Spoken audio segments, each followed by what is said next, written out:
Hello दोस्तों, आपका हमारे चैनल पर बहुत बहुत स्वागत है। आशा करते हैं कि आप सब बहुत अच्छे होंगे और अपनी पढ़ाई को ज़बरदस्त तरीके से कर रहे होंगे। जैसा कि आप सबको पता है, यहाँ पर हम लोग जनरल स्टडीज़ यानी कि जीएस के प्रीवियस ईयर क्वेश्चंस कर रहे हैं। अभी जो सीरीज़ चलाई जा रही है, वो आपकी पॉलिटी की चलाई जा रही है। यहाँ पर जो भी इम्पोर्टेंट क्वेश्चन हो सकते हैं पॉलिटी के, वो सारे कराए जा रहे हैं और साथ ही साथ ये सारे जो क्वेश्चंस हैं, किसी न किसी एग्ज़ाम में आए हुए हैं। तो चलिए इसी बात को ध्यान में रखते हुए आज की वीडियो को हम स्टार्ट करते हैं। आज जो हमारा पहला क्वेश्चन होगा, पूछा जा रहा है आपसे कि the total number of fundamental duties mention in the constitution is, मतलब कि संविधान में उल्लिखित मौलिक कर्तव्यों की कुल संख्या कितनी है, ये आपको बताना है। एक एक करके ऑप्शन देखते हैं। पहला ऑप्शन है 9, सेकंड ऑप्शन है 10, थर्ड ऑप्शन है 11 एंड फोर्थ ऑप्शन है आपका 12।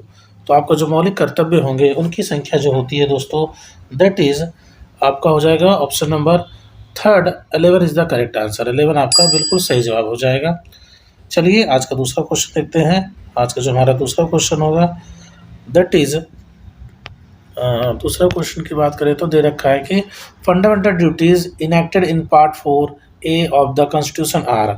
इसमें आपसे पूछ रहा है कि जो फंडामेंटल ड्यूटीज दिया गया है आपको पार्ट नंबर 4A में दिया गया है, वो क्या क्या है वो आपके बताना है। चलिए क्या करके ऑप्शन देखते हैं। पहला ऑप्शन है enforceable duties and parliament can impose penalties or punishments for the non compliances, यानी कि लागू करने योग्य कर्तव्य और संसद गैर अनुपालन के लिए दंड या दंड लगा सकती है ना। ये पहला आपका ऑप्शन हो जाएगा। जो सेकंड ऑप्शन आपसे कह रहा है, that is a like directive principle that are mandates to people, यानी कि निर्देशक सिद्धांत की तरह ही लोगों के लिए जनादेश है। वहीं पर अगर हम थर्ड ऑप्शन की बात करें, that is a like fundamental rights that are enforceable, यानी कि मौलिक अधिकारों की तरह जो लागू करने योग्य होता है। या फिर आपका लास्ट ऑप्शन है no more then meant to create psychological consequence among the citizens and education values, यानी नागरिकों और शिक्षा मूल्य के बीच मनोवैज्ञानिक चेतना पैदा करने का कोई मतलब नहीं होता। ये ऑप्शन नंबर 4 कह रहा है। तो आपका जो इसमें करेक्ट जवाब हो जाएगा दोस्तों, that will be option number 4, no more then meant to create psychological conscience among the citizens and of education values. तो ये आपका करेक्ट जवाब हो जाएगा। Option number 4 is the correct answer. चलिए अगले क्वेश्चन को देख लेते हैं। अगला क्वेश्चन आपसे पूछा जा रहा है कि fundamental duties have been added in the constitution by 42 amendment act 1976 in the accordance with the recommendation of, यानी कि संविधान में 42वें जो संशोधन हुआ है 1976 द्वारा मौलिक कर्तव्यों को जोड़ा गया है। तो उस समय कौन सी समिति थी, वो आपको बताना है किस समिति द्वारा ये जोड़ा गया था। पहला ऑप्शन आपका है दैट इज अ संतनम कमेटी थी। सेकंड ऑप्शन है सरकारिया समिति थी। थर्ड ऑप्शन आपका है स्वर्ण सिंह कमेटी थी। या फिर लास्ट ऑप्शन है इंदिरा सिंह कमेटी थी, इंदिरा गांधी कमेटी थी। इसका जो करेक्ट जवाब हो जाएगा, जो 42वें संशोधन अधिनियम 1976 था, that was comes under the स्वर्ण सिंह समिति, यानी कि option number third is the right answer. ये आपका बिल्कुल सही जवाब हो जाएगा। चलिए आज का अगला क्वेश्चन देखते हैं। अगला क्वेश्चन हमसे पूछ रहा है कि respect for the national flag and national anthem is, यानी कि राष्ट्रीय ध्वज और राष्ट्रीय गान का सम्मान है, ये कौन सा सम्मान है आपको बताना है। That is a fundamental right of every citizens, क्या यह प्रत्येक नागरिक का मौलिक अधिकार है। Second is the fundamental duty of every citizen, प्रत्येक नागरिक का मौलिक कर्तव्य है ये। या फिर थर्ड ऑप्शन है directive principle of state policy, राजनीति के निर्देशक सिद्धांत। या फिर लास्ट ऑप्शन है ordinary duty of every citizen, यानी प्रत्येक नागरिक का साधारण कर्तव्य है ये। तो आपका जो इसमें करेक्ट जवाब हो जाएगा दोस्तों, that will be option number 2, fundamental duty of every citizen is the right answer. ये आपका बिल्कुल सही जवाब हो जाएगा। अगला क्वेश्चन देखते हैं। अगला क्वेश्चन आपसे पूछा जा रहा है कि द फंडामेंटल ड्यूटीज़, आपको बताना है कि फंडामेंटल ड्यूटीज़ क्या इसमें एक्सप्लेन किया गया है। तो इसमें दिया गया है were introduce by the 44th amendment, क्या यह 44 अमेंडमेंट के थ्रू इंट्रोड्यूस किया गया था। ये आपसे पहला ऑप्शन कह रहा है। सेकंड कह रहा है are incorporated in part 3A, क्या यह भाग 3A में शामिल है। ये आर नॉट जस्टिफिकेबल, मतलब ये उचित नहीं है। ये तीसरा है। तो आपको बताना इसमें कौन से सही है। तो आपका जो ऑप्शन नंबर हो जाएगा दोस्तों, देख लेते हैं। ऑप्शन 1 एंड 2 कह रहा है, आपका 1 एंड 3 कह रहा है, सेकंड एंड थर्ड कह रहा है, एंड 4 है थर्ड ओनली। इसमें जो आपका करेक्ट जवाब हो जाएगा दोस्तों, that are option number 4 third only is the correct answer. ये आपका बिल्कुल सही हो जाएगा कि उचित नहीं है, are not justiciable, that is the right answer. ये आपका बिल्कुल सही जवाब हो जाएगा। चलिए अगले क्वेश्चन पे चलते हैं। अगला क्वेश्चन आपसे पूछ रहा है कि which of the following statement is are correct. Article 26 of the Constitution of India states that subject to public order, morality, and health, every religious denomination or any section thereof shall have the right। ये आपसे पूछा जा रहा है। Question एक बार फिर से हिंदी में थोड़ा समझ लेते हैं। आपसे पूछा जा रहा है कि निम्नलिखित में से कौन सा कथन सही है। आपसे पूछा जा रहा है भारत के संविधान के अनुच्छेद 26 में कहा गया है कि सार्वजनिक व्यवस्था, नैतिकता और स्वास्थ्य के अधीन प्रत्येक धार्मिक संप्रदाय या उसके किसी भी वर्ग का अधिकार होगा। ये आपसे कहा जा रहा है। चलिए ऑप्शन देखते हैं कि करके। To establish and maintain institution for religious and charitable purposes, यानी कि धार्मिक और धर्मार्थ उद्देश्यों के लिए संस्थानों के स्थापना और रखरखाव की बात हो रही है। सेकंड ऑप्शन है to manage its own affairs in matters of the religion, यानी कि धर्म के मामले में अपने मामलों का प्रबंधन करने के लिए। और आपका लास्ट ऑप्शन है to own and acquire movable and immovable property, यानी कि चल और अचल संपत्ति का स्वामित्व और अधिग्रहण करना।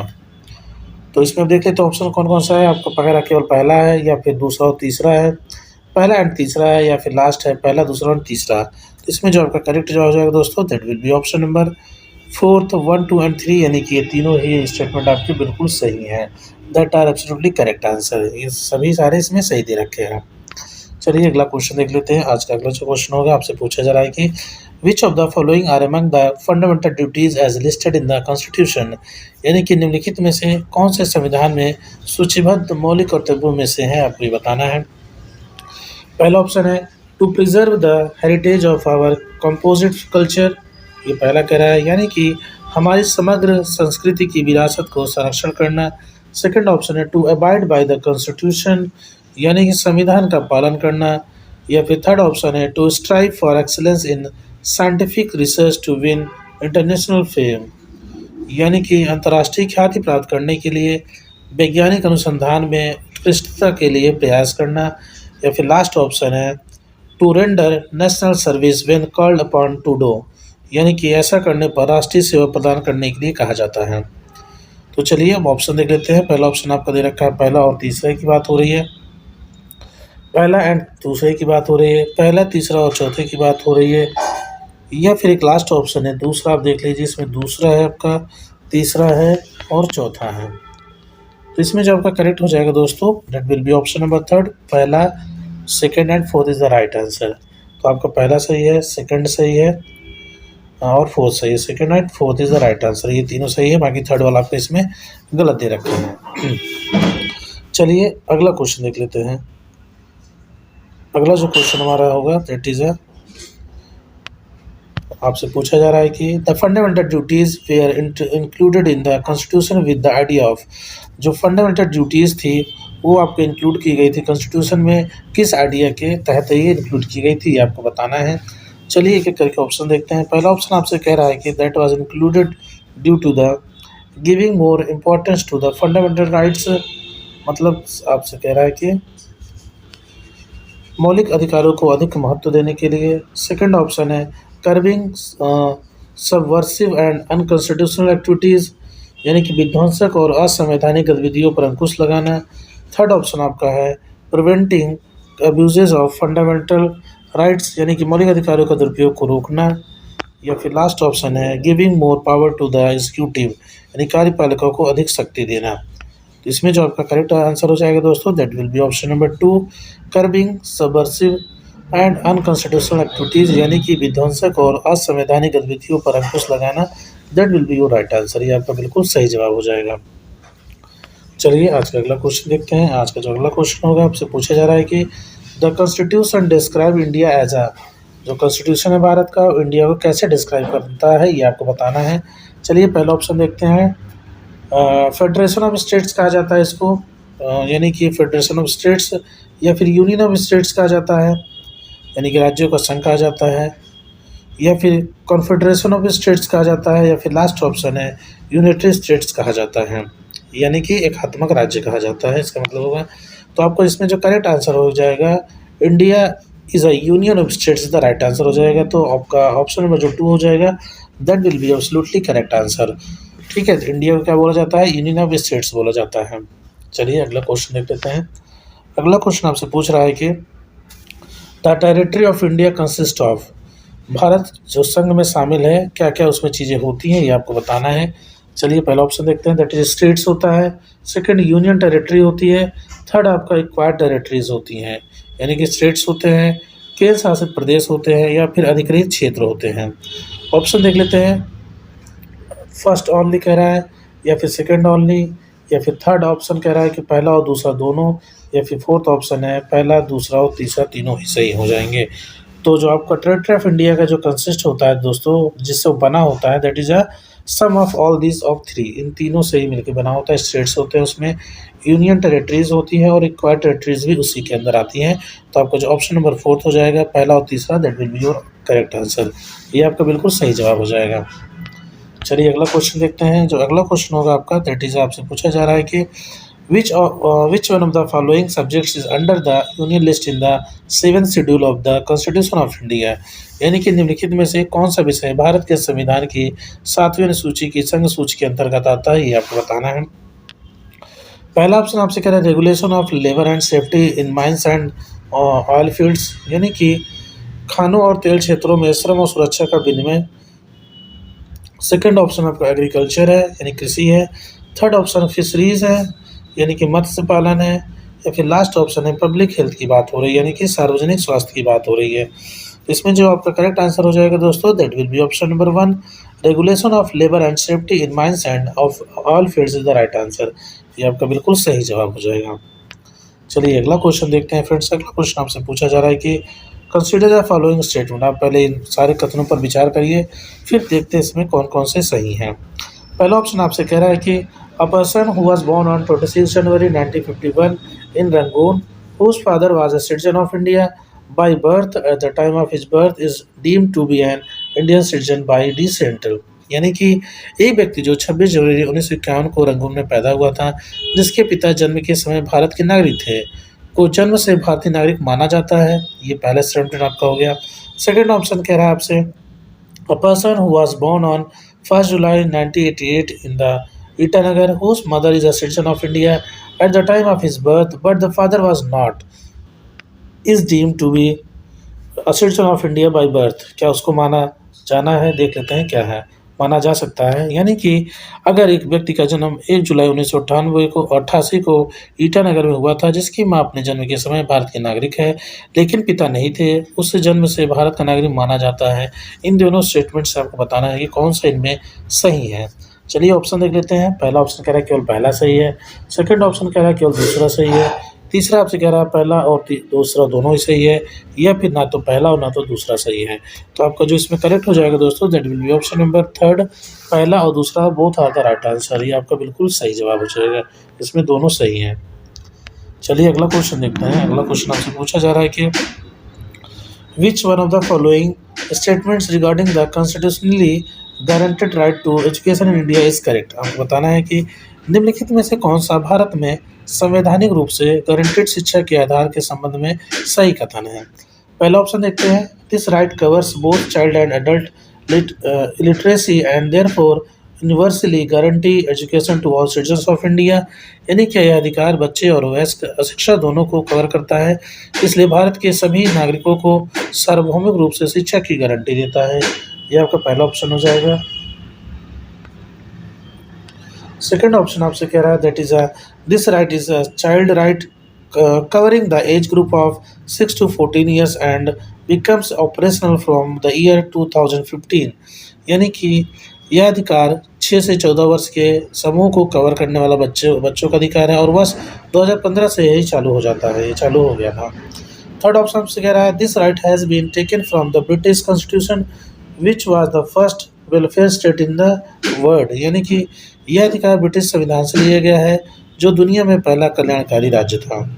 या फिर लास्ट ऑप्शन आपका है, this right has been given to all Indian citizen, all Indian children between the age of 6 to 14 years under the 86 constitutional amendment act, यानी कि यह अधिकार 86वें संविधान संशोधन अधिनियम के तहत 6 से 14 वर्ष के आयु के बीच सभी भारतीय बच्चों को दिया गया है। तो इसमें आपका जो करेक्ट आंसर हो जाएगा दोस्तों, that will be option number 4 is the right answer. ये आपका बिल्कुल सही जवाब हो जाएगा।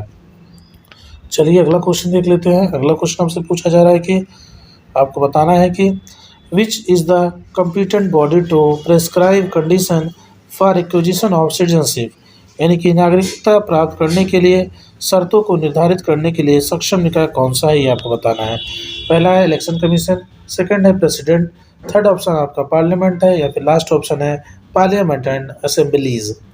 तो आपको जो नागरिकता प्राप्त करने के लिए शर्तों को निर्धारित करने के लिए जो सक्षम निकाय है, दैट इज़ अ संसद। Parliament is the right answer.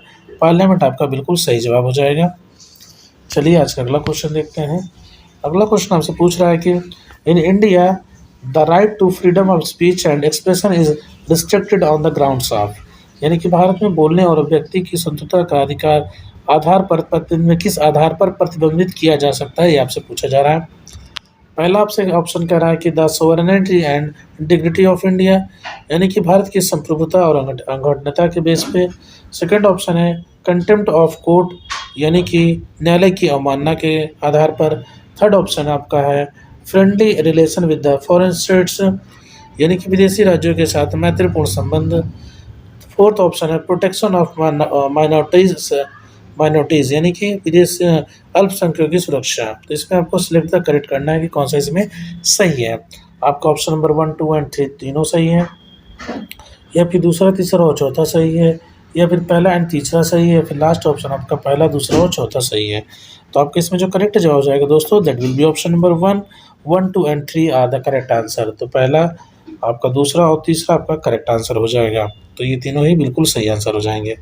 चलिए अगले क्वेश्चन पे चलते हैं। जो अगला क्वेश्चन आपसे पूछा जा रहा है, that is which among the following conditions are necessary for the issue of writ of quo warranto. आपको पूछा जा रहा है कि निम्नलिखित में से कौन सी शर्तें यो वारंटो के रिट के मुद्दे के लिए आवश्यक होती हैं, ये आपको बताना है। पहला है the office must be public and must be created by statue of the constitution itself, यानी कि कार्यालय को सार्वजनिक होना चाहिए और एक कानून या संविधान द्वारा ही बनाया जाना चाहिए। ये आपका पहला हो जाएगा। सेकंड है the office must be A substantive one and not merely the function or employment of a servant at the will and during the pleasure of another, यानी कि कार्यालय का उद्देश्य एक होना चाहिए और न केवल कार्य और किसी अन्य की खुशी के दौरान एक नौकर का कार्य या रोजगार होना चाहिए। थर्ड ऑप्शन कह रहा है there has been a contravention of the constitution or a statutory instrument in appointing such person to the office, यानी कि ऐसे व्यक्ति को उस कार्यालय में नियुक्त करने में संविधान या वैधानिक साधन का उल्लंघन हुआ हो। तो आपको बताना है कि सिलेक्ट द करेक्ट आंसर आपको बताना है। पहला और दूसरा सही होगा, पहला और तीसरा होगा, दूसरा एंड तीसरा होगा, या फिर पहला, दूसरा और तीसरा तीनों ही सही होंगे। तो इसमें जो आपका करेक्ट आंसर हो जाएगा दोस्तों, that will be option number 4। तो पहला, दूसरा और तीसरा इसमें तीनों ही आपके क्या हो जाएंगे, करेक्ट हो जाएंगे। तीनों ही स्टेटमेंट क्या हो जाएंगे, दे आर एब्सोल्युटली करेक्ट। चलिए अगला क्वेश्चन देखते हैं। जो आज का हमारा अगला क्वेश्चन होगा, आपसे पूछा जा रहा है कि suppose a legislature was passed by the parliament imposing certain restriction on newspapers. These included page ceiling, price and advertisements. The legislation is included in the 9th schedule of the Constitution of India. यानी कि मान लेते हैं हम लोग कि संसद द्वारा समाचार पत्रों पर कुछ प्रतिबंध लगाकर एक कानून पारित किया गया। इनमें पेज सीलिंग हो सकती है, कीमत और विज्ञापन शामिल थे। यह कानून भारत के संविधान की 9वीं अनुसूची में शामिल है। इस कॉन्टेस्ट में आपको बताना है कि कौन सा स्टेटमेंट सही होगा। चलिए पहला ऑप्शन देखते हैं, द लेजिस्लेशन इज, यहाँ पे आपका ये ऑप्शन थोड़ा सा गलत लगा है दोस्तों। इसमें विच one of the following the statement is correct, ये आपका नहीं, ये पहला, ये दूसरा, ये तीसरा और ये चौथा आपका ऑप्शन हो जाएगा। चलिए पहला ऑप्शन देखते हैं। पहला कह रहा है कि the legislation is invalid as it violates the freedom of press, यानी कि कानून अमान्य है क्योंकि यह प्रेस की स्वतंत्रता का उल्लंघन करता है। सेकंड है the legislation is valid by virtue of article 31 B, यानी कि कानून अनुच्छेद 31 बी के आधार पर मान्य होता है। या फिर थर्ड ऑप्शन आपसे कह रहा है कि the legislation is invalid as it impose unreasonable restriction under article 19(2) of the constitution, यानी कानून अमान्य है क्योंकि यह अनुच्छेद के यह संविधान के अनुच्छेद 19 के तहत अनुचित प्रतिबंध लगाता है। और लास्ट ऑप्शन आपसे कह रहा है कि the legislation is valid as as the press is not a citizen under article 19 of the constitution, यानी कि ये कह रहा है आपसे कि कानून वैध है क्योंकि प्रेस संविधान के अनुच्छेद 19 के तहत एक नागरिक नहीं है। ये हो जाएगा आपका। तो इसका जो करेक्ट आंसर हो जाएगा दोस्तों that will be option number third. ये आपका जो हो जाएगा, इसमें जो पहला ये था, दूसरा ये था, तीसरा ये, चौथा। तो आपका जो तीसरा ऑप्शन हो जाएगा that will B correct answer है कि कानून जो होता है अमान्य है क्योंकि यह संविधान के अनुच्छेद 19(2) के तहत अनुचित प्रतिबंध लगाता है। तो ये आपका बिल्कुल सही जवाब हो जाएगा। चलिए अगला क्वेश्चन देखते हैं। अगला क्वेश्चन आपसे पूछा जा रहा है कि राइट टू इन्फॉर्मेशन जो होता है कौन सा राइट है, आपको बताना है। That is a fundamental right, क्या यह एक मौलिक अधिकार है, एक लीगल राइट है, या फिर neither fundamental nor the legal right, क्या यह ना तो मौलिक अधिकार है और ना ही कानूनी अधिकार है, या फिर लास्ट ऑप्शन है both fundamental right as well as legal rights, या फिर मौलिक अधिकार और कानूनी अधिकार दोनों ही हैं। तो इसमें जो करेक्ट हो जाएगा, जो आपका राइट टू इन्फॉर्मेशन है that is a fundamental right, यानी कि मौलिक अधिकार है। That is the absolutely correct answer. चलिए अगला क्वेश्चन देख लेते हैं दोस्तों। अगला क्वेश्चन आपसे पूछा जा रहा है कि which of the following statement regarding the fundamental duties as content in the constitution of India is are correct. आपको बताना है कि इसमें जितने भी आपको स्टेटमेंट दिए गए हैं फंडामेंटल ड्यूटीज़ के तहत, वो कौन कौन से आपको देखना है कि कौन कौन से सही हैं। चलिए देख लेते हैं एक-एक करके। पहला आपसे जो पूछा जा रहा है that is they can be enforce through writ jurisdiction, यानी कि उन्हें अधिकार क्षेत्र के माध्यम से लागू किया जा सकता है। ये आपसे पहला कह रहा है। सेकंड है they have form a part of the constitution since it adaptation, यानी कि उन्होंने इसकी गोद लेने के बाद संविधान का एक हिस्सा बनाया गया है।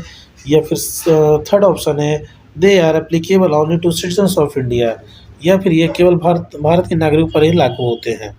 तो इसमें कह रहा है कौन कौन से सही हैं, तो पहला और तीसरा सही आपका है, या फिर पहला और दूसरा ही सही है, या फिर दूसरा और तीसरा सही है, या फिर लास्ट ऑप्शन आपका हो जाएगा तीसरा ही अकेले सही है। तो इसका जो करेक्ट आंसर हो जाएगा दोस्तों that will be option number third. आपका जो होगा that is the correct answer. ये आपका बिल्कुल सही हो जाएगा। Third only is the right answer. ये आपका बिल्कुल सही जवाब हो जाएगा।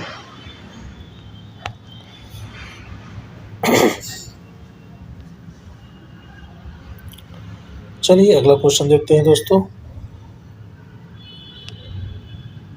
चलिए दोस्तों आज की वीडियो हम यहीं पे ख़त्म करते हैं। अगर वीडियो आपको अच्छी लग रही है तो आप चैनल को सब्सक्राइब कर सकते हैं, साथ ही साथ बेल आइकन को प्रेस कर दीजिए ताकि हमारे आने वाले वीडियो को नोटिफिकेशन आपको सबसे पहले मिल सके। धन्यवाद दोस्तों।